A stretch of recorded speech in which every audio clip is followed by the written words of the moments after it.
3, 2, 1, 0. All engine running. Whether you've been married 1 or 20 plus years, at some point, you realized you were married into crazy.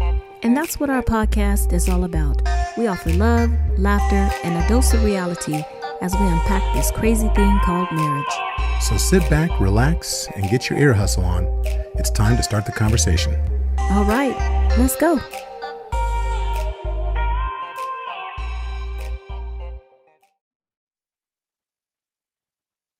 Welcome to the Married into Crazy podcast with Snooks and Lovey. Welcome. She just I'm sorry. I'm Lovey. No, I'm not. I'm Snooks. Okay, take 2. Welcome to the Married into Crazy podcast with Snooks and Lovey. I'm Lovey. I'm Snooks. And she must be drunk. But Wow, I'm gonna say I'm not drunk Snooks right now. No, that's a whole other thing. That's a different podcast. But we want to welcome everybody back to the podcast. And you can be doing so many other things. And we're so happy to be back on the mic talking to you because some stuff has been going on around here. So California, last time we spoke, last Friday, there was an earthquake here in California. It was last Friday. Yeah, it was centered in Lake Tahoe, I think. It was like the Nevada, Northern California area. Mm-hmm. And what was crazy was I had just got home. I mean, literally just arrived home, and I sat down to do some more work. And Snooks, we don't usually get home about the same time, but we got home at the same time. We were in the office. I was sitting down. She was standing up. I was talking. And then I had my arm on the table, and I looked at her real quick and I was like, "Did you just feel that?" And I was like, "Feel what?" He's like, "I think we just had an earthquake." And she was like, "No, I felt nothing." And I'm like, "I'm pretty sure something just happened. I mean, I felt it." And then I thought, okay, well, maybe it was in my head. Maybe it was all in my mind. And then I went on Instagram, and then I went on Facebook, and everyone's talking about earthquake. And so Lovey came in the family room, and he was like, "It was an earthquake. It was a 5.6, something like that." And I was sitting there. I was like, "Okay." That's what they said originally, but it ended up being it was a 6.0. Yeah. It was a 6.0, but it was like a series of little ones. And luckily, it was in a place that's not like massively inhabited. There wasn't buildings. No, nothing got destroyed as far as I know. I was going to say, do you know that for sure? But you know how many people came out the woodworks? All the friends that live outside California. I know, but yeah. It's crazy. I had cousins in Virginia, had people across the United States talking about, see, that's why I don't move to California. Ain't no way I'm going to live in California. Y'all got earthquakes. But you have a hurricane or a tornado or some kind of season. Right. Monsoons and all that. I'm like, See, here's the difference. In California, even though we don't know the earthquakes, let me put it this way. Where we live in California, we're pretty much insulated. Anything that happens, because we live in the Sacramento Valley or Central Valley, it's really the Sacramento Valley. Things happen, but we barely feel it. I have a friend, shout out to Scotty Silva. This fool ran out his building. Talking about, it's earthquake. Evacuated the building, all that. And I told him, it's California, homie. You just need to lay on the ground and get that California massage. Because where we live, that's all it pretty much amounts to. Well, I mean, I don't know. Just having experienced, and I know that there are a lot of people have experienced it. I still remember the 1989, the big one that happened. And I was living in the Bay Area, and that's where it was. So, you know, a lot of people, as soon as they feel that shake, you're like, and you just kind of wig out, you know. Our daughter, our 18-year-old, she was in Stockton. There were some decent tremors, I guess, that happened near Stockton as well.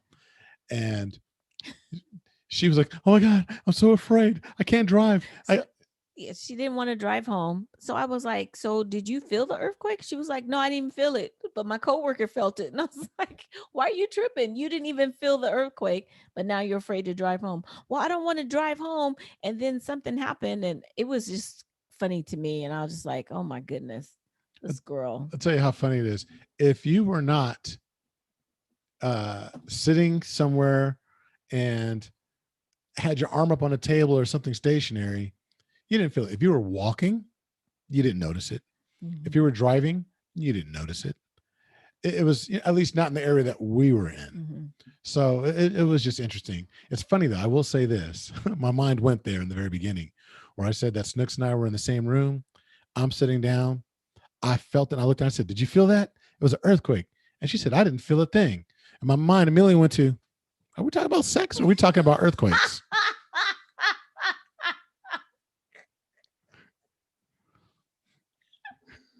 I was like, okay, silly. I don't know if I like this conversation.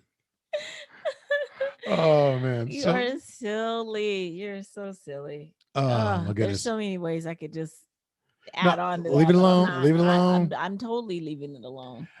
So totally. One thing I said that we're going to start doing on the podcast is starting to read some of the reviews as well as emails that we receive, mm-hmm. And not just when they're asking us questions. So there's one that came through. That was I don't know, it was like a couple of weeks ago. I ended up getting an email, and this was a random email that came into it's a random email that came into our email. All right. Yeah, it couldn't be more redundant than that. Right. So I'm going to go ahead and read it to you. So this is from TJ. And by the way, TJ, if you're listening, thank you so much. It'll be a while before you catch up to this particular episode. But here we go. It says, my aunt told me about your podcast a few months ago. My boyfriend and I were going through it and still are. So she thought that I would appreciate a particular podcast. I do not remember which podcast it was, but I knew after listening, I needed to listen to more. I started the podcast from the beginning and have thoroughly enjoyed it. I listen to it while I am working out on my walks. I am currently listening to podcasts from this time last year. I'm going to get caught up on them all because I don't want to miss a nugget. She had like a little smiling emoji there. I appreciate your story, your vulnerability, and I love your interaction with each other. You two individually and your relationship are very inspiring. I thought that was really nice. That's very nice. Thank you so much, TJ. I hope he didn't just put you on blast. I hope your boyfriend don't listen. You know what? Stop. I didn't mean to put it out like that, like, oh, we're going through it. But anyway, TJ, we think it's amazing that you would take the time to sit down. Lovey can't hold water. Sorry. I really can't. Don't tell me a secret. If you don't want the world to know. I don't know how many times we got called out by my by our sister. My sister-in-law. She was like, the one we talked about in Jamaica where she just took over and had to run things.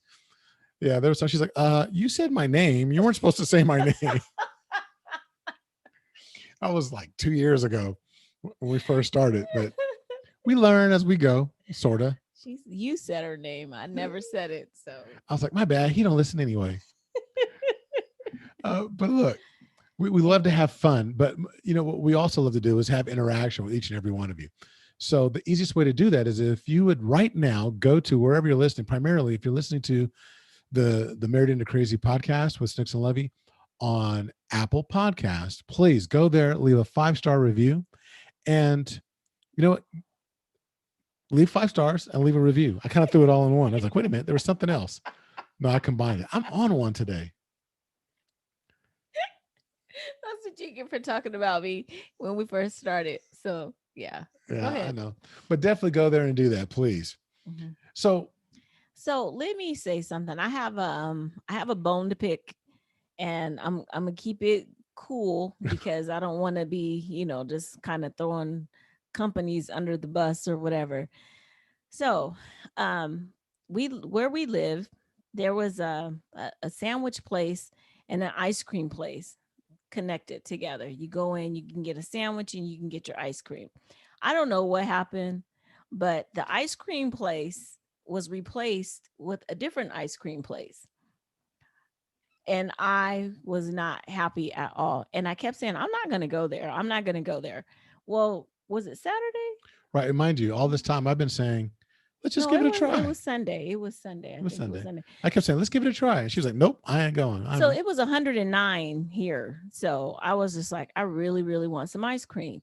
He was like, well, let's go. You want to go get some? And we like Cold Stone also, but Cold Stone is not located where we are. And I was like, babe, he's like, I'll go get it. And I was like, that's okay. Because I didn't really want him to drive out there.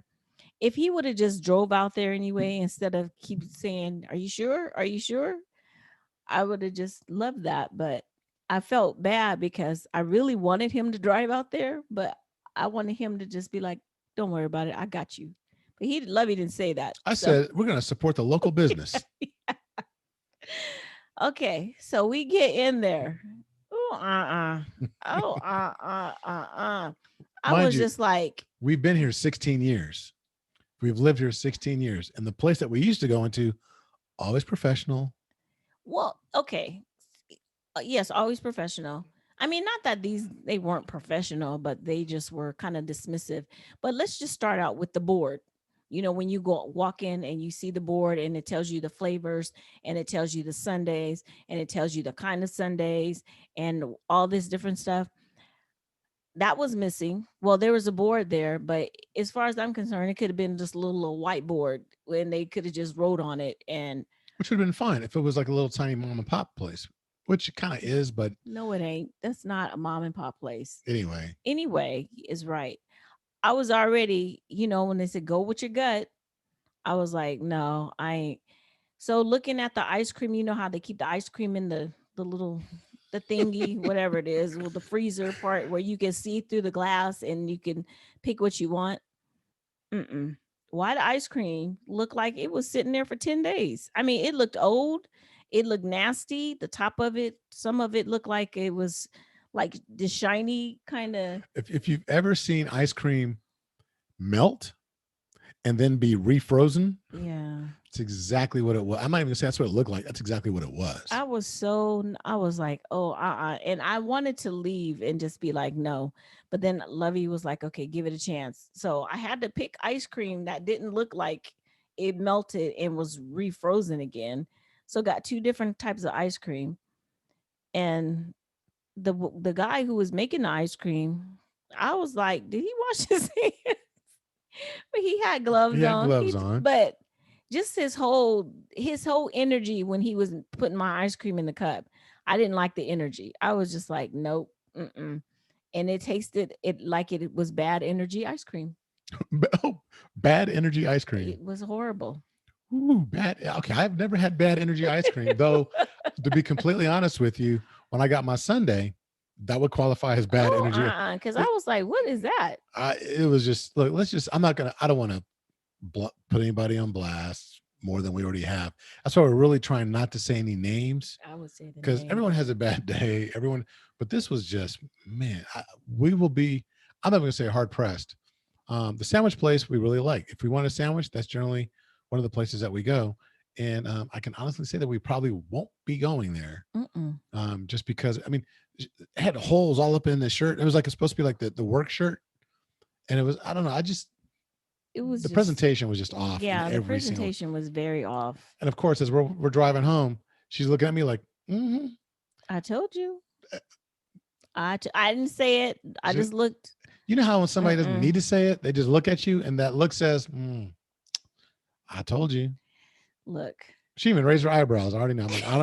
I'm thinking I should just listen to you. I should have drove to another city and gotten what she wanted originally. I was so upset. I'm like, this is a waste of calories. A waste of calories. Yeah. With the bad energy ice cream. Okay. We're just going. Okay. Moving along.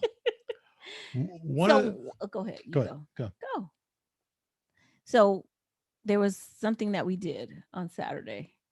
So we were movie buffs prior to COVID. And so now I'm getting all my movies in and all my popcorn. I'm loving it. We went and saw Black Widow.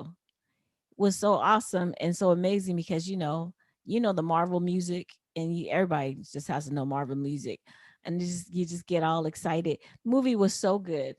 There wasn't a whole lot of people in there, but more and more people starting to come, and I'm like, this is our theater. Y'all get out. Pretty much. But the nice thing is that people are starting to get back out and hopefully move beyond COVID and start to really support the businesses that are out there, even the ones that serve you bad energy ice cream. You get out there, and it was just really nice to go see it. The movie was fantastic. The movie was great, you guys. It was really good. It was nice, and there was still social distancing. So even though that we got our tickets online, it was set up in such a way that even when you got it, it automatically, unbeknownst to us, had separated. There's always an open chair between different parties that were making the purchase of the ticket. So I thought that was really cool as well. Are we done giving updates? Yeah, I guess. Anyway. Hey, one of the things I wanted to talk about, there's certain things that can cause what? I was gonna say, don't make this a bad energy podcast. Oh my goodness, that's gonna be the new thing now. Bad energy ice cream, bad energy podcast. I'm sorry. Okay. Look, there are bad energy marriages. Oh. And some of that bad energy can come from doing certain things, right? That can actually predict the possibility of having a divorce. Okay.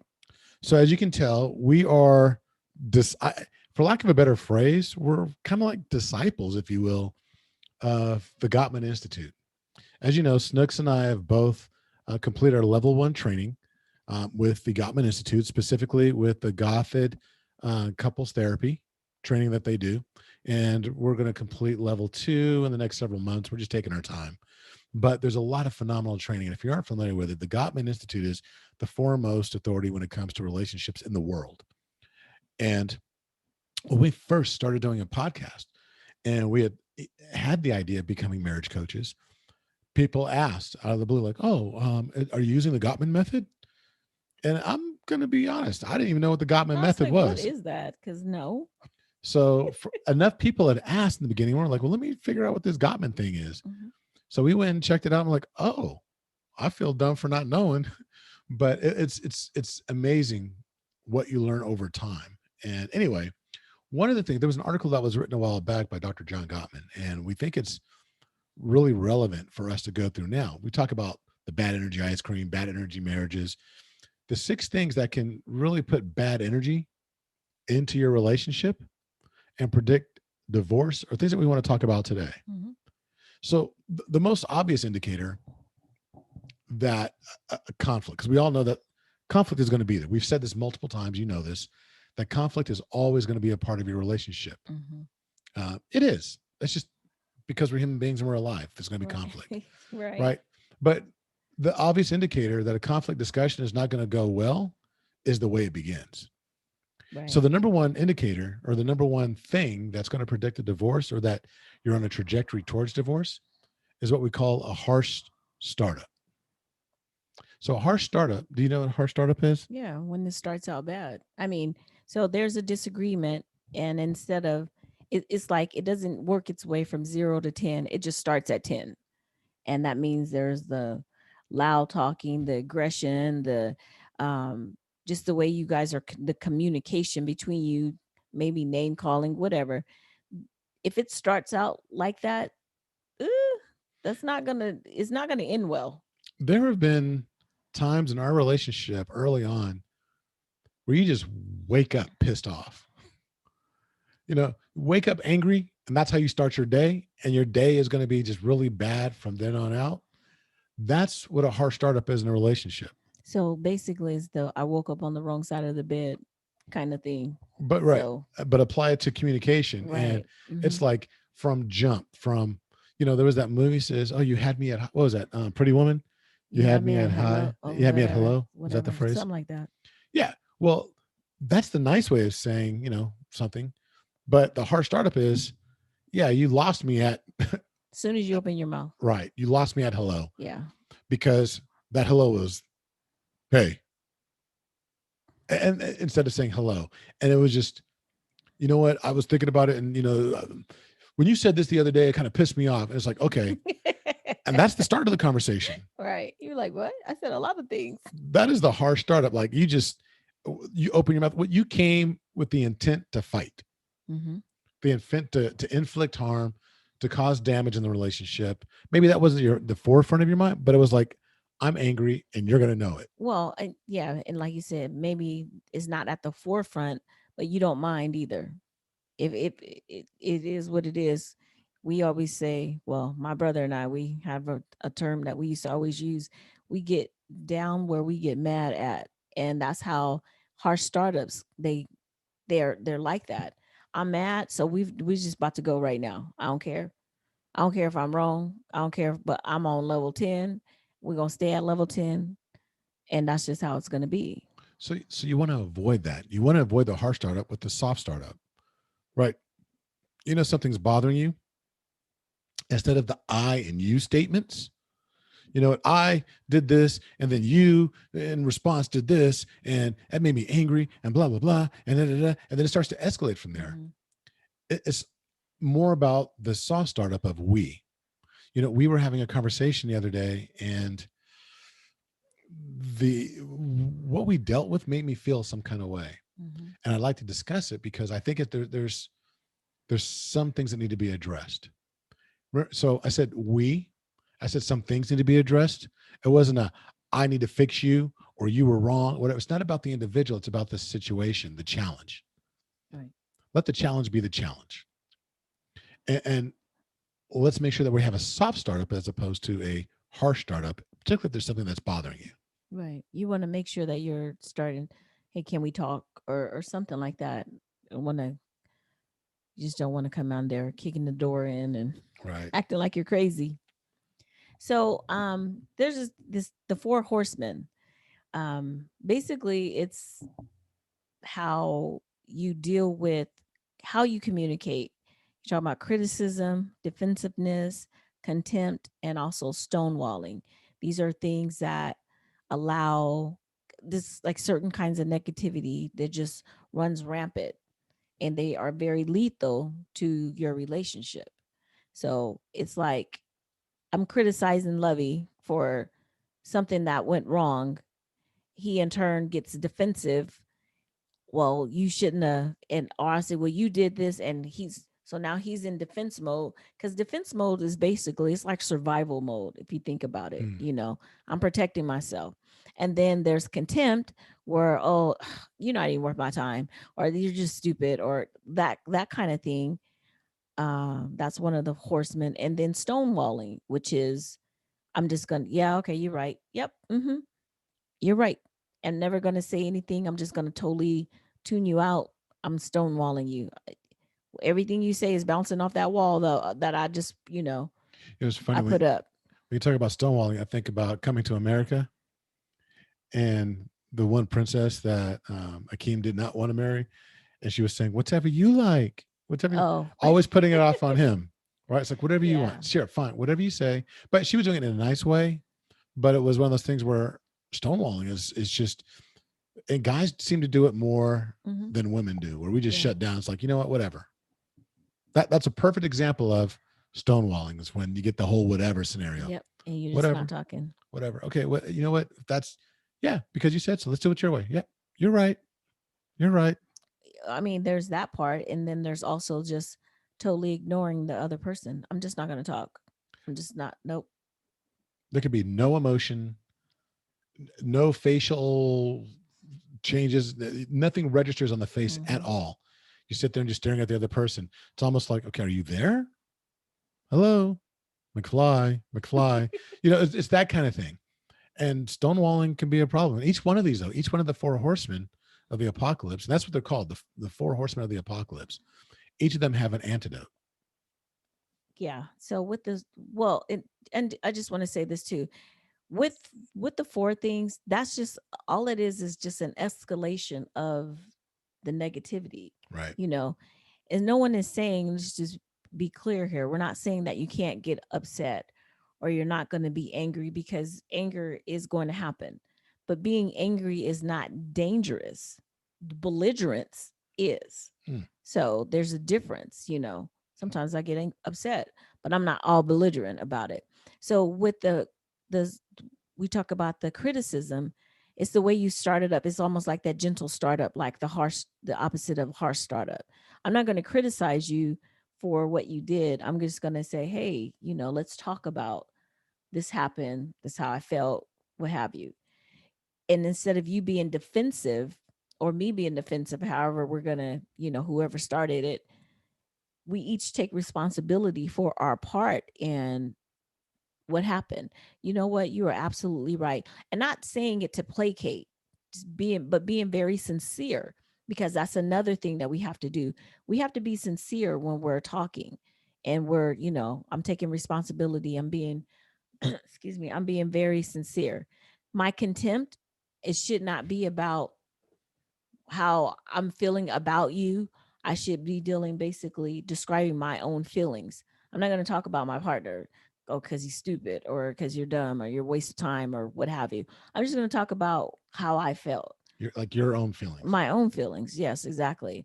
And then the whole stonewalling thing, it's so important when you, we call it, I won't say we call it, but like take time out. We have a safe word. I think we may have talked about this before. There's a safe word. Once you invoke that safe word, that's like Switzerland. You know, everyone goes to their own corners or the bell ringing. You go to your own corner, you take some time. Okay, let me self soothe so that I will come down, calm down, and I'm not attacking my partner, what have you. And then let's be able to come back together. Yeah, and that self-soothing should, it can take the form of a variety of things. It can be a breathing exercise where you sit there and you say, okay, you know what? I'm just going to take 5 really deep breaths. Those belly breathing. If you sit there and every time you inhale. So if I was to explain this, when you take a huge breath, it's not just going into your chest. You should feel your stomach. Put one of your hands on your stomach. And as you inhale, your stomach should be pushing your hand out. And then you exhale completely. So that's one way. Sit there, do 5, 6 times, not fast, nice and slow. Best way to do it is to breathe in through your nose, exhale through your mouth, where you sit there and you go,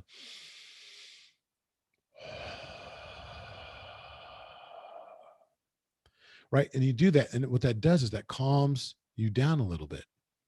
That's one way. Another way is to sit there because this blood is flowing and the emotions are flowing, and you've invoked the for us, the word is volleyball. We sit there, we say it. You can sit there and tense up your hands for a minute, then let go. Then your arms, then let go, meaning relax.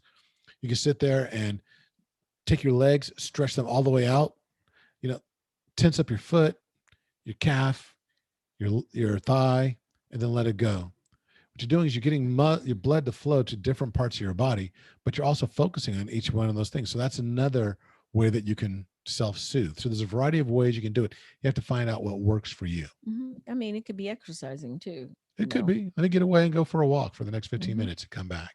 Yeah. So the next one, so that was number 2.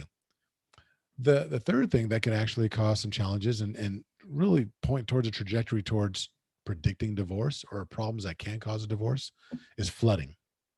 So flooding means that your partner's negativity, whether it comes in the form of criticism, contempt, or even defensiveness, those 4 horsemen that we talked about, it's so overwhelming that it leaves you feeling physiologically flooded.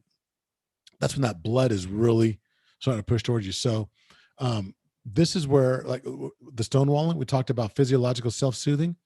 You definitely want to incorporate that when it comes to flooding.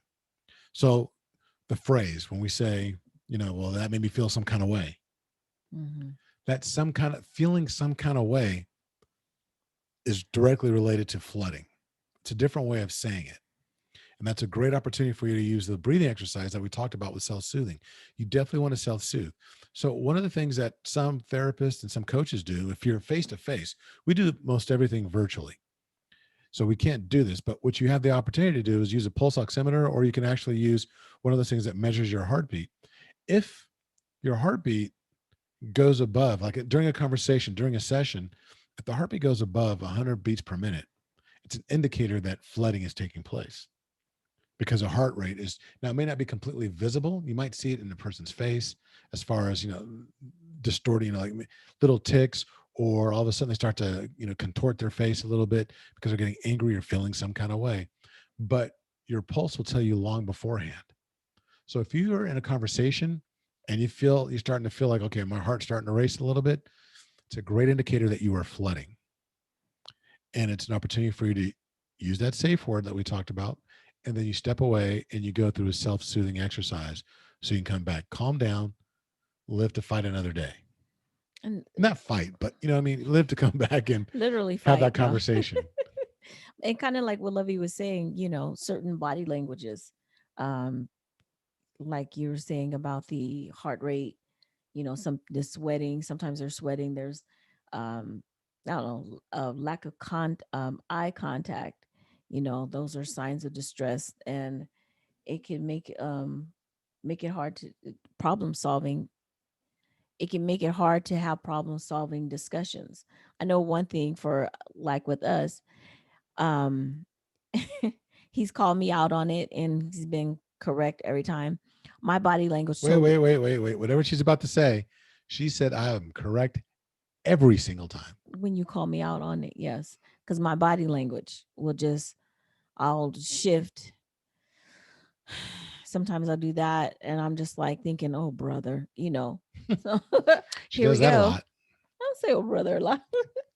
No, but the shifting of the Yeah, ooh. so I'm thinking that I'm hiding something. I'm not hiding anything. You're I not. want to say, we think that, okay, I'm taking a deep breath. Okay, but the way that I'm taking the deep breath is indicative of how I'm really, really feeling.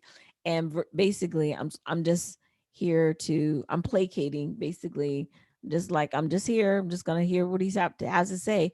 In my head, I'm stonewalling because I'm not really letting what he's saying enter into any part of my thought or whatever. I'm just standing here and he's just I'm Charlie Brown's teacher now. yeah, I didn't understand anything. I didn't hear you. Well, and that breath was like a contemptuous breath. Yeah. Okay, whatever. I mean, Yeah, I see it. Look, and I'm not the only one that does that either. No, so. She's not. Our daughters do it too. Oh, you do it also. I know you're Shane. Well, okay. Well, we're talking about body language. One thing that happens is turning towards each other or turning away from each other. When there's an attempt to actually communicate, and there's such a thing as paying attention to, like when we do dyadic treatment or when we're talking to individuals and we get them to talk and reenact or revisit a challenge that they've had in the past that was unresolved. We want to watch how they, the rules of engagement, how they actually interact with each other during arguments. But one thing we take a look for is the turning toward or turning away from. And that means that if you're having an interaction, but when you're talking to each other, you're kind of angling your body away from each other, as opposed to turning towards each other, and that warmth, that openness of being focused on each other, that says a lot about that interaction. The goal is to make sure you're turning towards each other, which means that you're open to receiving what the other person's saying. You don't have to agree. And I think there's a miscommunication or a misunderstanding in what that means. Just because you receive what someone says doesn't mean you necessarily agree with that person says, but you are receiving it for contemplation, right? Because I need to consider. I know she was going to say that. And it's one of those things. Shout out to I Am Dulo for his comedy. If you haven't seen the Dodo Bird, you have to go look it up. It's the funniest thing. But that's what we look for. So that's something else to consider. Body language. It's not just the facial expressions. It's not just, the lack of eye contact, but it's also turning to and turning from. So one of the other things is failed repair attempts. Right? Yes. Okay. It's like, okay. And I'm looking right at her when I said it. No, failed repair attempts. Repair attempts are efforts that a couple is going to make to de-escalate the tension. Right. During a discussion. Right. Exactly. And the failure of these attempts is an accurate marker for an unhappy future together. Meaning, not that you failed, but if you fail to attempt to put in a repair. Mm-hmm. I tell people all the time now, because I'm a huge fan of hers now, but there's the CEO for Essence Magazine, Caroline Wanga. Yeah, I wish you just call him, girl, because every day he is talking about you. She was spitting gems. It was like what she was saying was golden. But one thing she mentioned in this conversation that she had with some colleagues of mine and myself was that she became an expert at failure recovery throughout her life. And like we tell some of the couples that we work with, that is the ultimate goal for us as couples, to become experts at failure recovery. We're going to fail. We're human. We're not going to get everything right. The expectation is that, yes, I'm going to do the best I can and look for the best outcome possible, but there's going to be times where I fail in my communication attempts with Snooks. I'm going to get it wrong. But when we do, I need to be able to recover from it, not linger there and attempt again. Mm-hmm. And so when we talk about failed repair attempts, it's not so much that you failed at doing it, it's that you failed to even attempt to repair whatever was done. Mm-hmm. You have to try again. And you can't be so, because here's the bottom line. If you don't give a rip and you just say, I don't even care anymore, then you probably shouldn't be in that relationship any longer. If you've just gotten to the point where it's like, I've got complete disdain for it. My apathy level is so high that I just don't care anymore. I'm done fighting. I'm done, fighting for my relationship. I'm done. Whatever you want to say, you just do. We're just going to cohabitate this space. That is a very bad place to be. And you need to come talk to us or some other coach or some counselor. You need to talk to someone if that's what's going on in your home right now. Mm-hmm. Yeah. And also, the last thing too is you talk about bad memories. One thing that I know kind of destroys relationships is the bad memories of the past. It could be of the past that could, because you can't move past something within your relationship, or it could be bad memories from a previous relationship. What Erica Badu, Bag Lady? Mm-hmm. You bringing all your stuff from something else into this, but a lot of times we cannot move past what has happened. We hold on to that, and it's almost like a badge of honor to have that bad memory. Well, this is what happened and this is what you did, or whatever, but you cannot go through it. I want to say you can't move past it because you're still in it. We go through stuff. Shout out to Lisa Nichols. Said you're supposed to go through it, not stay in it. Don't take up real estate in it, but go through it. That means you keep moving. Bad memories will keep you stuck. I love me some Lisa Nichols. And yes. yes.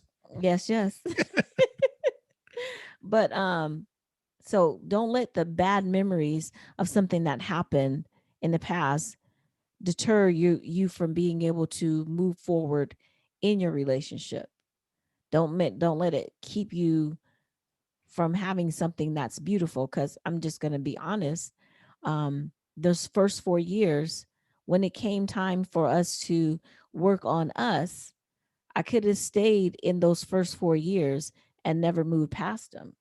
I could have been like, no, because you did this and you did that. And I'm not saying that you're not going to have those moments where things have happened and we've been hurt and we've um, been disappointed, but we've also hurt people and disappointed other people too.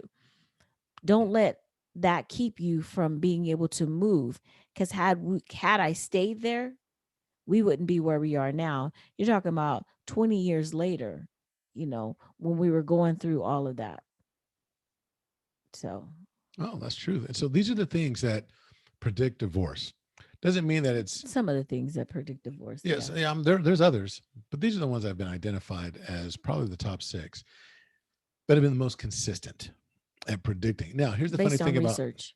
here's the funny thing about predictions. Do predictions always come true? No. Nope. And so just because some of these things exist or multiple of these things exist in your relationship does not mean you're going to get a divorce. It does mean that it requires your attention, that you need to find the antidote or the fix, or at least start the conversation to try and find alternative ways of dealing with this. For instance, the body language we talked about, turning from. If you recognize that when you and your spouse are having some conflict and you're turning away from them and looking in opposite direction, not looking at them, not giving them the respect of actually looking at each other, the moment that comes to mind, like, ooh, I'm turning away from, correct it, turn towards. Doesn't mean that's automatically going to fix the challenge, but at least you've changed the environment to where now you're looking at each other. Now you're turning towards each other. That is a step in the right direction. Mm-hmm. And just like anything else, a marathon is run by doing what? Everyone thinks, oh, running a marathon, 26.2 miles. No, it's one step in front of the other. In front of the other. Absolutely. That's what it's all about. And we're going to talk more and more about the 4 horsemen in the future and a variety of other things. But this is something we wanted you to really take a look at. And one of the things that you can do on a daily basis by putting one foot in front of the other is doing the little things. I'm sorry, because there's that song, put one foot in front of the other. Christmas time. So now I'm ready to go watch a Christmas movie. All right. And soon you'll be walking out the door. Anyway. Yeah, we watched a lot of Christmas shows. I watch, you know what? I watch Christmas movies all year round because I love Christmas movies, Christmas cartoons. Okay, so that just Sorry. threw us off. I'm sorry. So the one thing that we want you to do on a daily basis is I felt like he just criticized me. No, if you don't have an can at home for couples, then definitely take what we're saying, what we're offering at this point in the podcast, and adopt it as being your own. So we each pull one of these little things. Think of it as a step. It's an I can statement that we focus on for the week. And so I do this all the time, but I'm going to keep doing it. And it says, I can hold my partner's hand in public. I do this all the time, and I might not keep doing it. I can cook dinner for my partner. Oh, no, you want to keep doing that. She does not want her partner to cook dinner because then so funny. There will be rebellion in the home. No, you're fine. Hey, so as always, we're very thankful for each and every one of you. Please reach out. Tell a friend. We're asking each and every one of you to tell one friend about the Married into Crazy podcast and invite them to download and subscribe to the Married into Crazy podcast with Snooks and Lovey wherever they get their podcasts. And we're just about everywhere. As a matter of fact, we've got a major announcement coming up in another week. I should have said at the very beginning. But I will say that, I'll say it now. We've been added to yet another network. So right now, the United States is our number one in 33 different countries. And at this moment, and I'm going to ask you, because I don't even think you know, what is the number 2 country that has the Married into Crazy following? I think it's India. Oh, good job. It is. It's India. More than the UK, more than Canada, more than, Germany and Korea. It's funny. We're in some of the places we've never would have guessed that people are listening to the Married into Crazy podcast. But India is our number 2 listenership in the world. And we have just been added to another network, podcast streaming network. And it's called, I'm going to mess it up. It's called Sajavan, I think.